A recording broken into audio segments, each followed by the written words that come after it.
আসসালামু আলাইকুম। একটা নির্দেশনা, সেটা হচ্ছে সচিবালয়, যমুনা এবং পার্শ্ববর্তী এলাকায় সবার সমাবেশ মিছিল নিষিদ্ধ।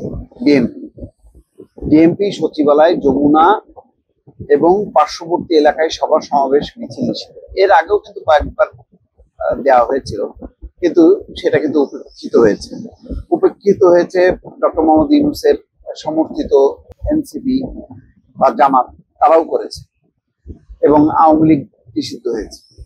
এরপর দেখা গেল যে ইশরাক হোসেনের সমর্থকরা তারাও লাগাতার ভাবে করেছে। তো এগুলি কি আসলে কার্যকর হবে কি হবে?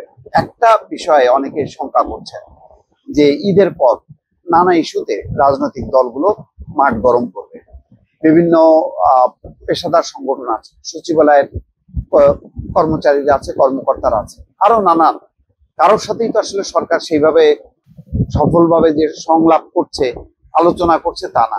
যখন একটা ঘটনা ঘটছে, বেশ কয়েকদিন অতিবাহিত হওয়ার পর তারপরে মানে তড়িঘড়ি করে একটা আলোচনা করে থামানো হচ্ছে, আবার সেটা বিস্ফোরিত হচ্ছে। কিন্তু পার্মানেন্টলি একেবারে চাপ ছাড়া নিজে থেকে যে আলোচনা করবে, সেই আলোচনাগুলো কিন্তু হচ্ছে না। যেমন এর আগে বলা হচ্ছিল যে জাপান থেকে ফেরার পর সচিবালয়ের কর্মচারীদের সাথে প্রধান উপদেষ্টা কথা বলে জিনিসটা সলভ করা হবে, কিন্তু সলভ হয়নি। সচিবালয়ের কর্মচারীরা বলেছে যে তারা ঈদের পর কঠোর আন্দোলনে যাবে। তারপরে ইশরাক হোসেনের ইস্যুটা এখনো নিষ্পত্তি হয়নি। রাজনৈতিক দলগুলো এখন কি করবে পরিষ্কার না। তারা কি আন্দোলনে যাবে? যদি আন্দোলনে যায় নির্বাচন ইস্যুতে, তাহলে কিন্তু পরিস্থিতি আরো নাজুক হবে। তো সব মিলিয়ে একটা অস্থিরতা আছে, বা আরো কেউ কেউ আন্দোলনের পরিকল্পনা করছে কিনা।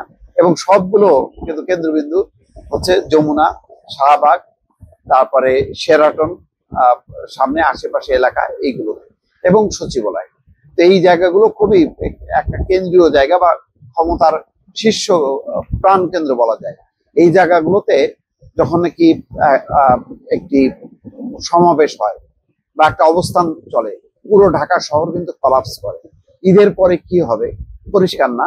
এবং একটা শঙ্কা তো আছেই, যেটা আগেই বললাম, যে যেহেতু রাজনৈতিক দল বা অন্যান্য সামাজিক সংগঠনগুলোর সঙ্গে সরকার ধারাবাহিকভাবে যে আলোচনা চালিয়ে যাচ্ছে, তার কিন্তু কোনো সম্ভাবনা নেই।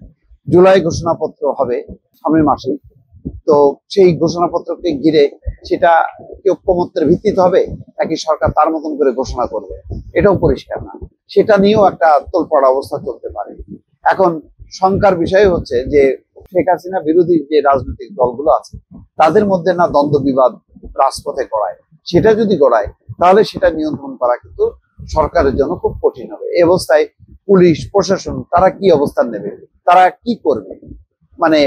খুব এলোমেলো অবস্থা। আগে এক ধরনের শেখ হাসিনার শাসন ছিল, যে শেখ হাসিনার পক্ষ থেকে তার বাহিনী বা বলা যায় একেবারে আওয়ামী লীগের নির্দেশনা অনুযায়ী এক ধরনের শাসন কাজ চলতো, বিরোধী পক্ষকে দমন করতো। এখন কে কার বিরুদ্ধে ব্যবস্থা নেবে, এটা বলা খুব মুশকিল।